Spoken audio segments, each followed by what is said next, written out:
கட்சி தொடங்கிய 3 ஆண்டுகளில் தமிழக வெற்றிக் கழகம் ஆட்சியை பிடித்து வாகை சூடும் வரலாறு திரும்பியுள்ளது என பெருமிதம் தெரிவித்துள்ள முதலமைச்சர் விஜய், தங்களின் அரசு சிறுபான்மை அரசு எனினும் சிறுபான்மை மக்களுக்கான அரசாக செயல்படும் எனவும் பாகுபாடு பார்க்காமல் செயல்படுவோம் எனவும் கூறியுள்ளார். கட்சி ஆரம்பித்த 3 ஆண்டுகளுக்குள் 34.92% 1,72,26,208 வாக்குகளை மக்கள் தந்தனர். தமிழக வெற்றிக் கழகத்தை தனி பெரும் கட்சியாக சட்டமன்றத்திற்கு அனுப்பி வைத்தனர். கட்சி ஆரம்பித்த 3 ஆண்டுகளுக்குள்ளேயே மிக சிறிய அளவில் ஒரு நூல் இழைவில் தனி பெரும்பான்மை கொஞ்சம் தள்ளி போயிருக்கிறது.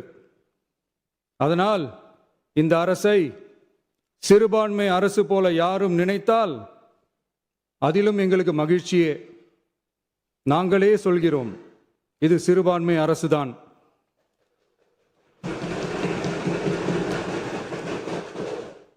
சிறுபான்மை மக்களுக்கான பாதுகாப்பை உண்மையாக நிலைநாட்டும் அரசுதான்.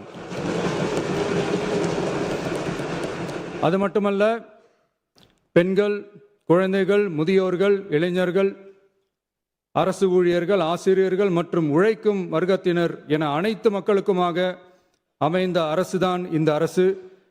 அந்த நம்பிக்கை அனைவருக்கும் ஏற்பட்டதால் தான் இந்த நம்பிக்கை தீர்மானத்தில் அது நிரூபிக்கப்பட்டிருக்கிறது.